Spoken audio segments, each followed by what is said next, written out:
Boa tarde. Estamos iniciando mais uma Terças Tecnológicas Lives.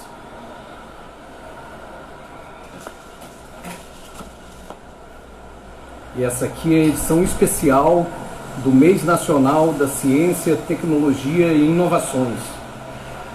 É a Semana de Popularização da Ciência, que o Ministério da Ciência, Tecnologia e Inovações, o MCTI, está promovendo em todo o território nacional, com eventos de todas as suas unidades de pesquisa. E a nossa Terça Tecnológica Especial, hoje ela tem um tema muito especial, que é o tema também da Semana Nacional de Ciência e Tecnologia, que é o tema da inteligência artificial, a nova fronteira da ciência brasileira, né? Sendo que o nosso convidado vai falar também sobre a internet das coisas. Então, para começar, né, me apresentar, meu nome é Justo Dávila, sou jornalista da Divisão de Comunicação e vou chamar o nosso convidado, que é o Alexandre Benevento. Aqui já mandei o convite para ele. Espera aí.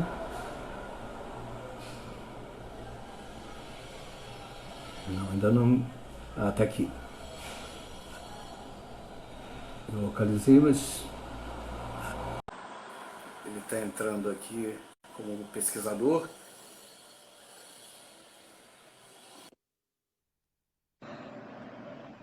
Boa tarde, Alexandre. Tudo bem? Boa tarde, tudo bem? Tudo bem. E eu vou conversar, vou pegar aqui nossa pauta, mas antes eu vou apresentar um pouco o Alexandre Benevento para vocês, né? O Alexandre ele é engenheiro eletrônico, graduado pela Universidade Gama Filho. Ele é doutor em engenharia de defesa pelo Instituto Militar de Engenharia, o IME, e ele também realizou seu mestrado em engenharia cartográfica. No INT, ele atua hoje na divisão de tecnologia da informação e comunicação, onde é chefe substituto e também ele passou a desenvolver lá um importante trabalho de pesquisa, né, no laboratório de internet das coisas, IoT. Né? E o Alexandre sempre foi uma pessoa muito curiosa nessa área de inteligência artificial, pesquisou muito isso, né? Ele tem um conhecimento grande, até pela formação dele, de cartografia também, de GPS, sensores. São várias áreas aí que o Alexandre trabalha, né? E como o tema da Semana Nacional de Ciência e Tecnologia é esse, Internet das Coisas, ele é uma ótima pessoa aqui para conversar com a gente. O tema é inteligência artificial, IA, né? Que ele vai conversar aqui com a gente também, e também a internet das coisas, que é um tema interligado. Então, Alexandre, vamos lá? Vamos lá, Justo. Estou à disposição. Vamos começar, e quem quiser também fazer suas perguntas, pode ir mandando aí, que depois a gente passa para o Alexandre Benevento e ele vai responder. Então, para começar, você explica para a gente o conceito de inteligência artificial? Tá. Justo. É desafiador, né? Você falar de inteligência artificial e definir assim rapidamente, né? Até alguns estudos que eu estava fazendo mais recentes para preparar, né, alguns entendimentos para essa apresentação, ainda há uma disparidade grande de entendimento, mas algumas coisas já estão colimando. Primeiro, um consenso. Inteligência artificial não é algo novo, tá? O primeiro, a gente vai ver mais à frente, como, por exemplo, redes neurais são importantes na inteligência artificial. O primeiro artigo publicado de redes neurais, já tentando mostrar que você teria como simular as sinapses do cérebro em modelos matemáticos, é da década de 1940. O termo inteligência artificial ele já aparece em 1950, ou seja, tem um famoso congresso em 1956 de pessoas, dos pesquisadores da época já de inteligência artificial, só que a gente tem que lembrar que é uma época de computadores que ficavam em grandes universidades, em grandes centros de pesquisa, não é essa popularização que nós temos há algumas décadas, né, do uso do computador. né? Então, é muito importante frisar isso. A ideia da inteligência artificial, ela não é nova. Tá? Lá atrás, antes mesmo ali com os computadores, já se pensava. Se você pegar até a produção ficcional, né, você já vê ali uma tentativa de inteligência artificial, como Frankenstein, por exemplo. Você já está pensando em alguma coisa, mas a Frankenstein é baseado em partes de um homem, né? Mas você tem 2001, Odisseia no Espaço, com o Hall, 9.000 computadores ali que falam, interagem, tomam decisão. Então, tá aí, ela é algo, agora, especificamente, a nossa apresentação aqui, ela é com um viés técnico-científico, né, de divulgação técnico-científica. Então, vamos lá. A inteligência artificial, na minha definição, humilde contribuição, eu vejo como uma área da ciência da computação, tá, que abrange praticamente toda a área do conhecimento humano, tá, onde, sim, se procura replicar o comportamento do ser humano em máquinas. Eu sei que os pesquisadores, os usuários da inteligência artificial, nós buscamos que os computadores interpretem imagens, interpretem. A verdade é essa, né? Ele quer reconhecer numa imagem ou no vídeo determinado conteúdo, né? Que ele fale com a gente, né? Que ele tome algumas decisões por nós dentro de um certo controle. E uma coisa que é muito interessante de ver é que, da conceituação de inteligência artificial, quando a gente fala das tecnologias envolvidas, a gente vê que os computadores, na IA, agora falando a coisa mais núcleo de como é estruturada, né? Você tem uma parte da IA que é uma parte mais simbólica, né, da voz e tal, e uma parte que é mais de aprendizado, o machine learning, aprendizado de máquina. Você ensinar a máquina, né? Essa parte mais simbólica de reconhecimento visual, ela é uma área menor. O machine learning ela se impõe mais, o aprendizado de máquina se impõe mais. E aqui a gente tem que tomar cuidado, você vê, a similaridade com a réplica, da tentativa de replicar o comportamento humano é tão grande, que quando você fala em aprendizado de máquina, usando os famosos algoritmos que estão tão em vogas, que tanta gente está... Né? O algoritmo no singular, para a ciência da computação não faz sentido. Algoritmo, quando você pensa numa simples busca, num mecanismo de pesquisa na internet, você está acionando diversos algoritmos. Quando eu vejo alguém falando o algoritmo é uma coisa muito bem definida na ciência da computação. O algoritmo pode ser, por exemplo, um código, um programa, que você quer mandar um número e ele retornar uma informação, por exemplo, o quadrado desse número, ou a raiz desse número. Isso é um algoritmo, não deixa de ser.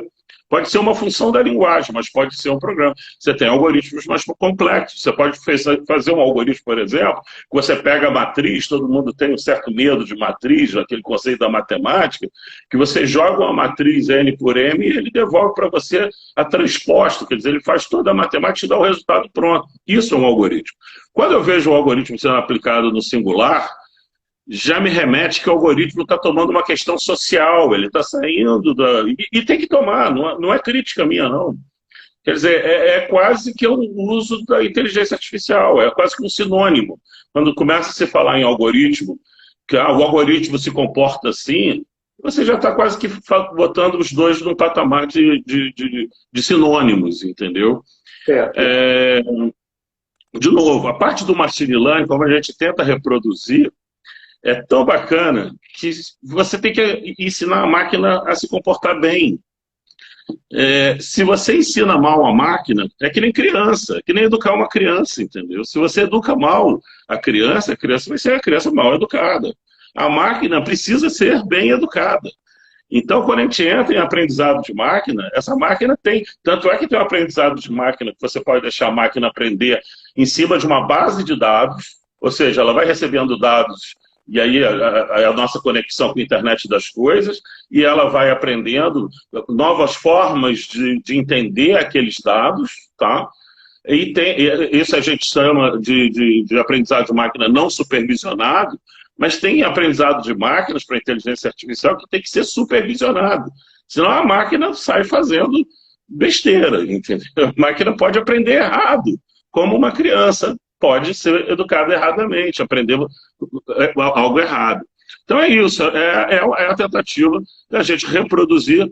O objeto final é um computador, mas ao longo dessa palestra toda, sempre que eu falar computador, eu não quero que as pessoas pensem assim na eletrônica, no hardware, né, mas que pensem que o computador, com o seu hardware, a sua eletrônica, mas os seus softwares. Porque se o hardware é o corpo, o software é a mente, entendeu?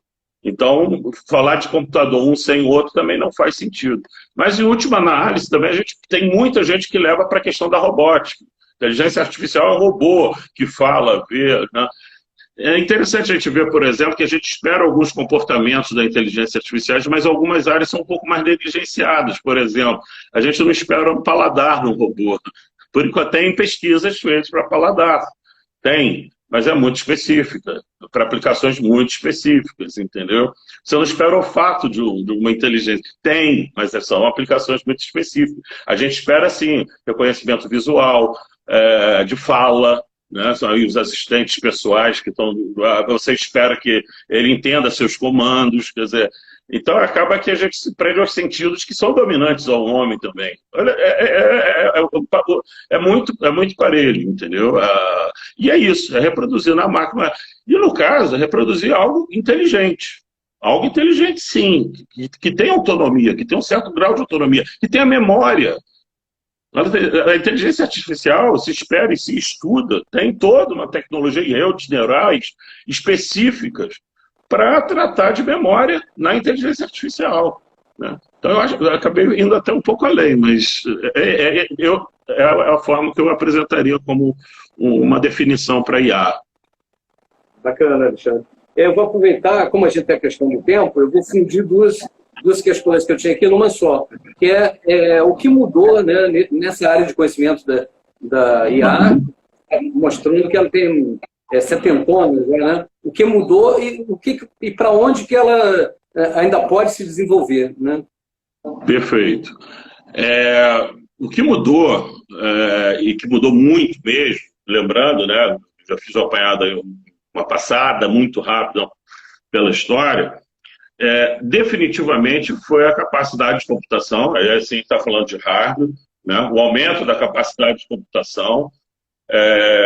Sem esse aumento, lembrando, em 1950, com os computadores de 50, você não ia chegar, você ia ter um computador que jogava bem xadrez, mas não ia ter a inteligência artificial que se espera hoje, simulando aí o comportamento humano.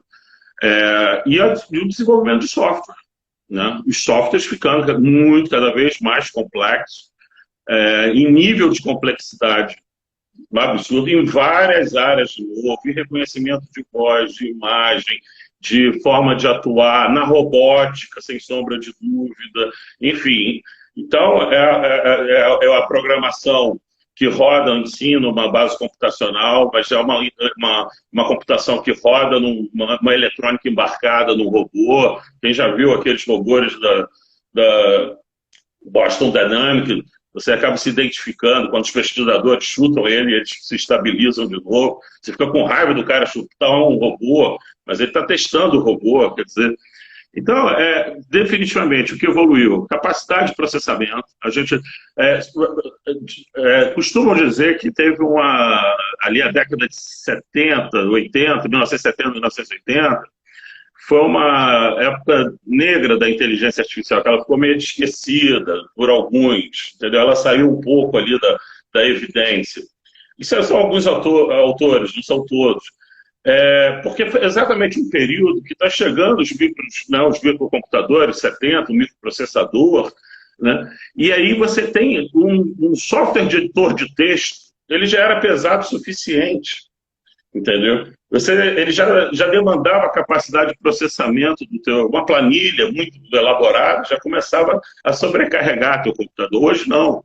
Hoje é sabido que o usuário regular, 90% do tempo do computador dele, ele está ocioso. Ele está com o recurso lá parado. A mesma coisa, os softwares específicos de aplicações científicas e tal. E o que é uma questão interessante, hoje os softwares mais demandantes, tirando de aplicações específicas da área de ciência e tecnologia, né, são os games, né?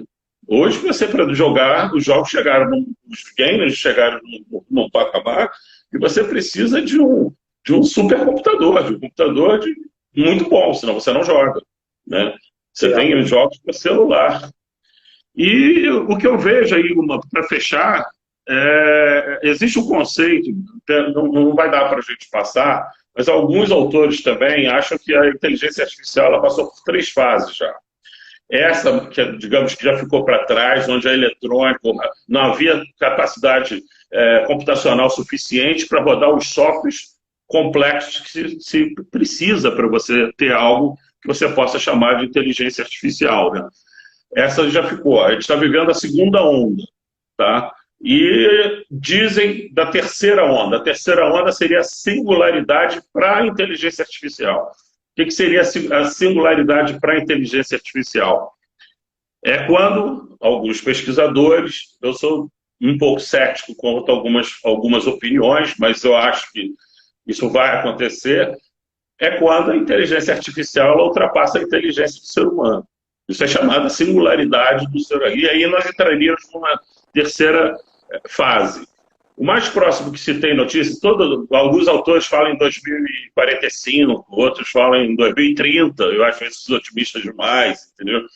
Mas, por exemplo, o Google fez uma pesquisa recente que eles fizeram um código simples que gerava código, programa que gerava programa.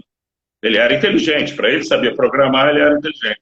Terminou numa catástrofe. O programa começou a sair fazendo programa, sem sentido.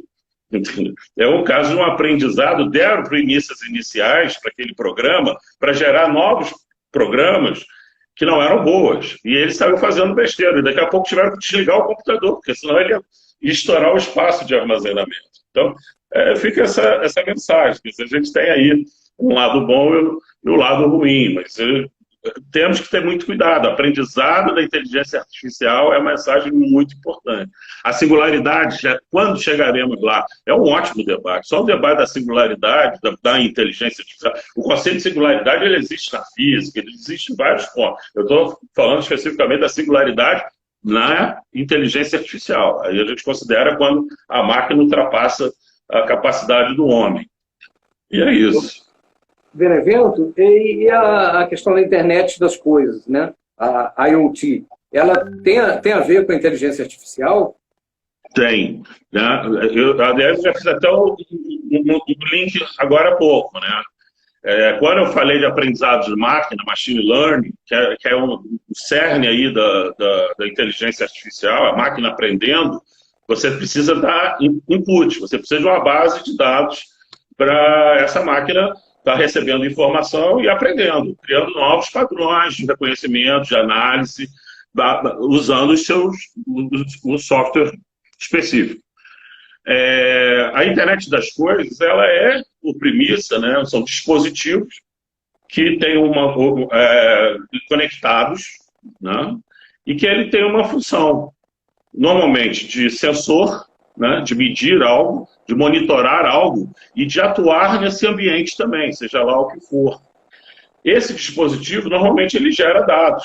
Quer dizer, então, a internet das coisas, crescimento nos seus diversos domínios, né? A internet das coisas se propõe a atuar nos domínios da sua saúde, de fazer medições e sugestões na saúde do ser humano, na agricultura, na sua residência, automatizando sua residência, na indústria, ou seja, você tem dispositivos inteligentes que já tomam decisões e que geram dados também para tomada de decisões.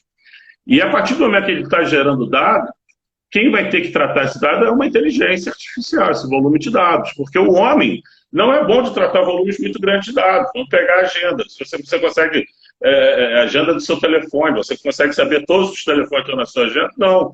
Quem faz isso é um computador para você. Então, a partir do momento, lembrando que a internet das coisas é a ponta multiplicadora, né? São os dispositivos que ficam com as suas funções nos seus dentro da aplicação que se deseja dele. Então, você tem vários dispositivos conectados gerando informação. Para manipular esses dados, a gente precisa da ciência dos dados, do Big Data, e aí a gente volta a cair na inteligência artificial. É isso. Eu vejo a internet das coisas como gerador de dados para o aprendizado de máquina, do machine learning, da inteligência artificial. Entendeu? Perfeito. E você tem comandado, né, algum projeto aí de inteligência, de internet das coisas no INT. Gostaria que você falasse um pouco para a gente aí desse trabalho que você está desenvolvendo. Tá. Isso foi já ajustado há 2 anos atrás, uma atividade que começou há 2 anos e 1 mês, para ser exato. A nossa TI, né, a divisão de tecnologia da informação e comunicações, o INT, ela sempre teve um foco de atender a infraestrutura, o parque computacional do INT e também o suporte aos pesquisadores que tivessem necessidades específicas para os seus projetos, né? Mas ela não tinha uma atividade fim.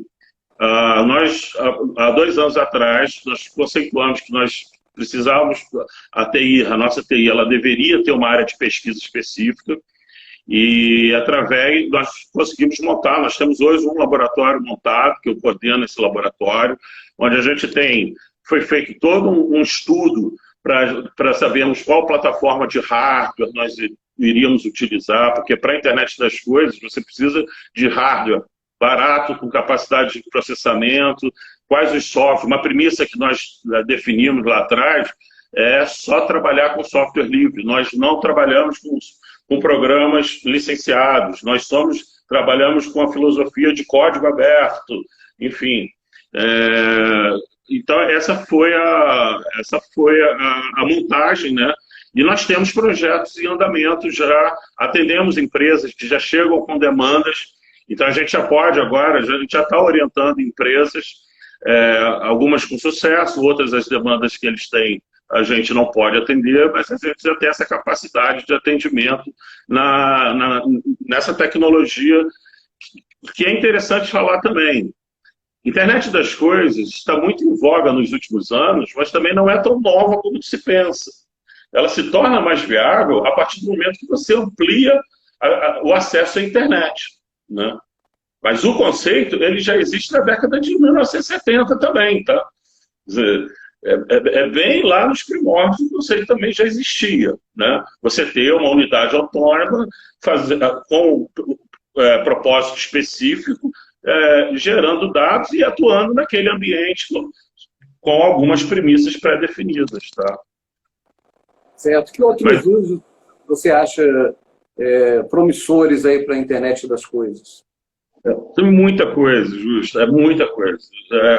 Essa é a questão, assim, aí o limite é a imaginação, entendeu? É impressionante. Uma premissa que a gente adotou temporariamente, por exemplo, no INT, foi por hora, nós não trabalharíamos com a parte de saúde, porque quando você começa a falar de monitoramento na área de saúde, todos os sensores tendem a ser mais invasivos, ou se não forem invasivos, a área de saúde ela é regulamentada e tem que ser regulamentada. Então a gente pode vir a trabalhar com isso, mas possivelmente numa parceria com uma grande empresa. Então a gente colocou premissas na área, por exemplo, de atuação em agricultura e de solução até de um problema interno. A gente resolveu um problema interno. Hoje, por exemplo, nesse exato momento, nós temos um dispositivo que já funciona há mais de um ano no CPD do INT. Esse dispositivo foi desenvolvido, é um dispositivo internet da coisa, ele fica instalado em cima dos racks do nosso CPD. É um dispositivo apenas, ele tem um sensor de temperatura e umidade.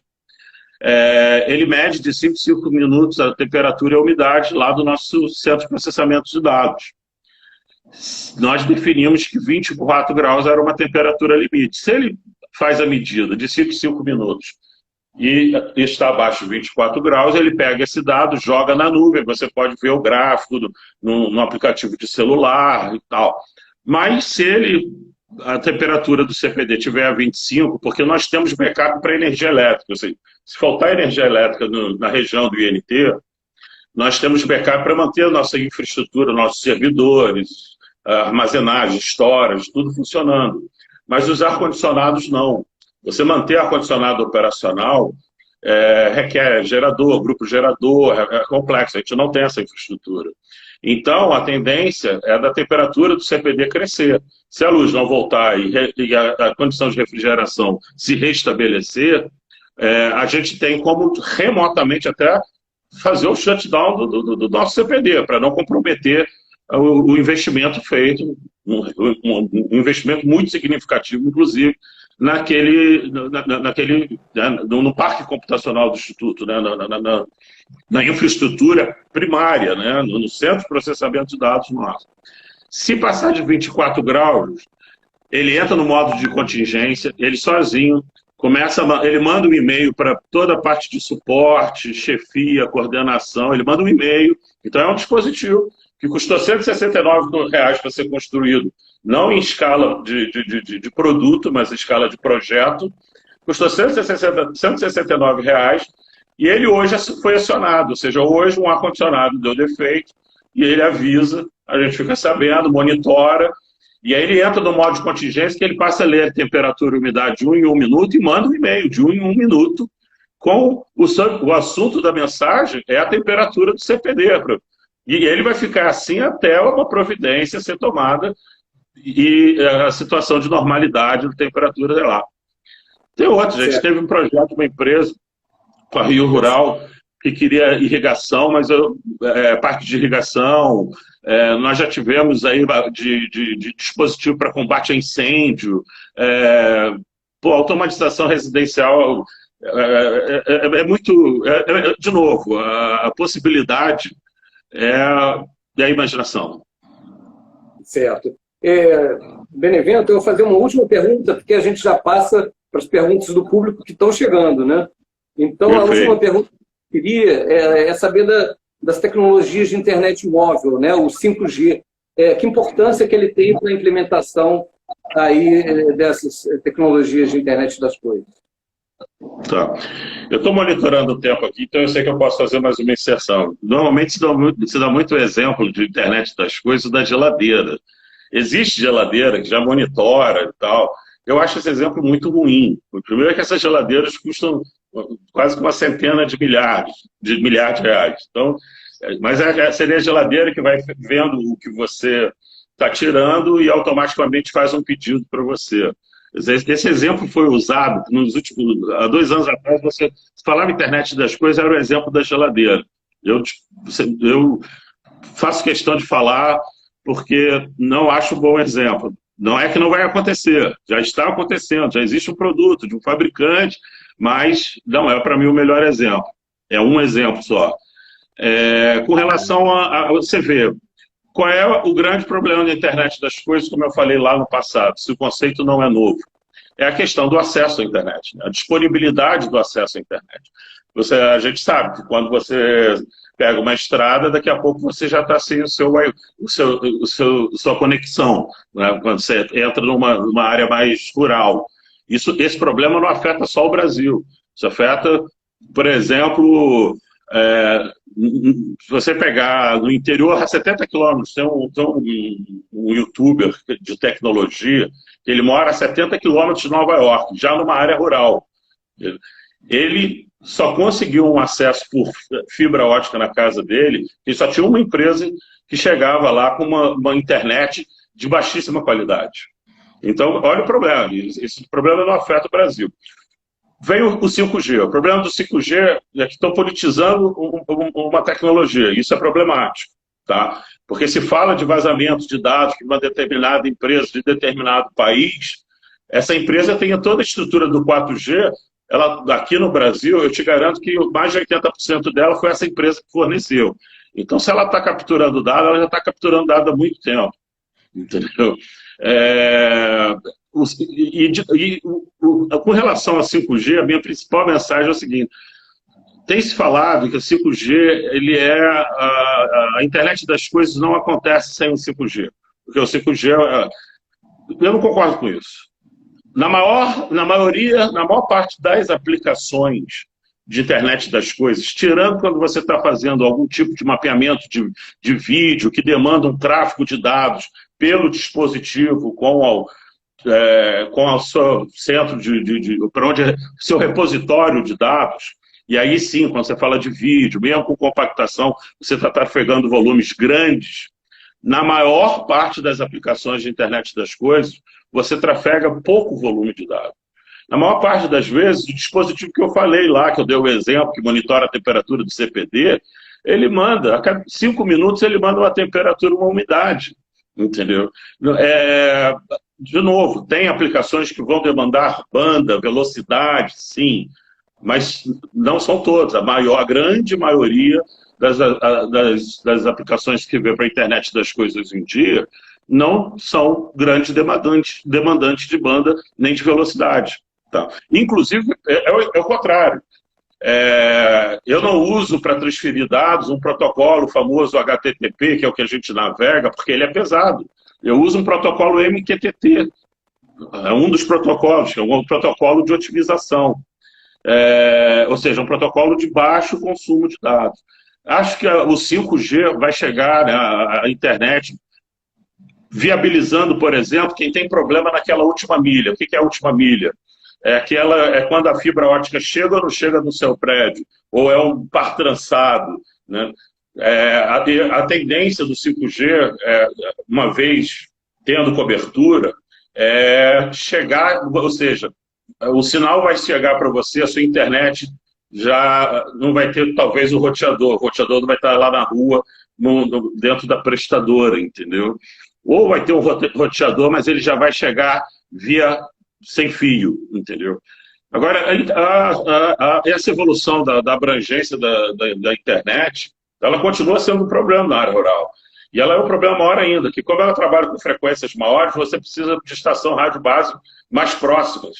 E essa densificação de estação rádio base é um problema sério. Porque a estação rádio base são aquelas antenas que a gente vê instaladas aí andando pela cidade e que geram uma poluição visual. A solução, mas é um problema também, que está sendo tratado, tá? Porque o equipamento diminui. Mas é isso, eu não vejo, para algumas aplicações, o 5G é fundamental para a internet das coisas? Sim, acho que sim. Mas eu acho que são aplicações específicas, de novo. Eu acho que tem uma grande maioria de aplicações que não demandam isso. Eu estou te chamando para a gente ir para perguntas do público. E temos 8 minutos aí, já 4, 5 perguntas. Então, eu vou fazer rapidinho, você tem ideia que tem que responder mais ou menos em 1 minuto e meio cada um, para a gente ainda encerrar mesmo. Responder no tiro. Vamos lá. O Eduardo perguntou se você entende que o NT tem competência instalada nessa área para propormos algum projeto de pesquisa de interesse da indústria automotiva. Foi enviada pelo Décio. Tá. Para inteligência artificial, por exemplo, self-drive e tal, hoje, inteligência artificial hoje no NT, eu acho que nós somos usuários do NT.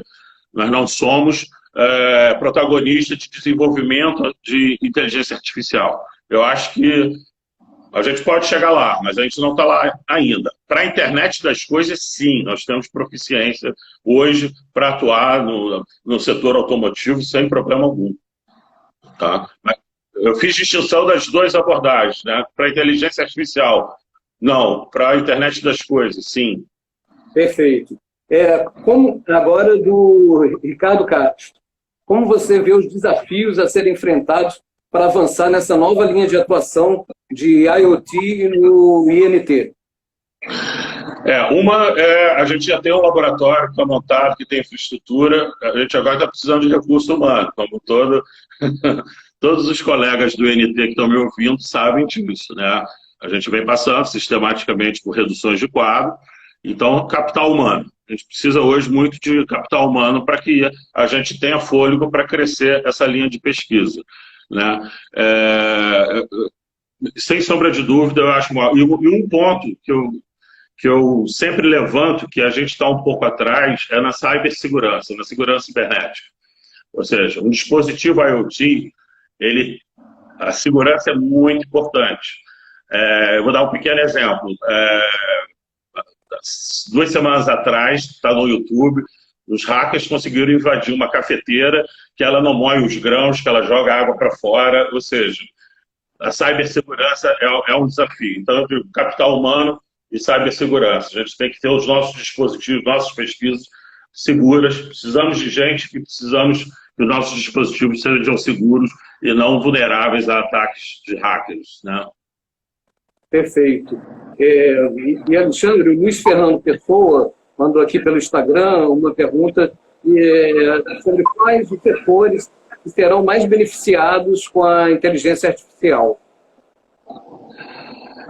Poxa, olha, assim, eu acho que para o impacto para o ser humano, eu acho que é a parte da medicina. Tá? Eu acho que na medicina é o maior impacto. Mas, em termos de você ter a sua casa automatizada, você ter seu escritório automatizado, porque hoje você está pensando em automatizar o prédio, você ter melhorias no processos industriais, quer dizer, tudo isso tem um impacto na logística, né, na distribuição, por exemplo. Hoje já se usa muito inteligência artificial. Eu brigo que aquilo ali é meio banco de dados, ainda não é inteligência artificial especificamente, entendeu? Mas na logística ainda, não que vai ser, ou talvez já tenha aplicação que é, mas eu acho que é geral. Mas se eu tivesse que escolher uma, eu diria que é a saúde. Eu acho que a saúde vai ter muito impacto para o ser humano através da inteligência artificial. Não tenho dúvida disso. Uma pergunta aqui de um cientista de dados, né, do Renan Baltar. Ele pergunta a você como se dá a relação, seja ele vertical ou horizontal, entre os seguintes temas: IA, ciência de dados, machine learning e deep learning.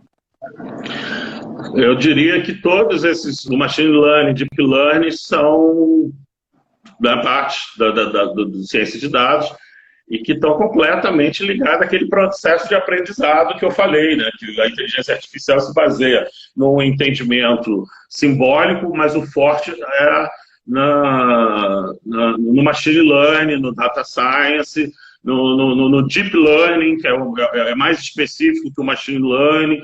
Então, são áreas, né, do conhecimento relacionado também à ciência da computação, mas que entra dentro desse guarda-chuva que a gente chama de inteligência artificial, mas como peças fundamentais.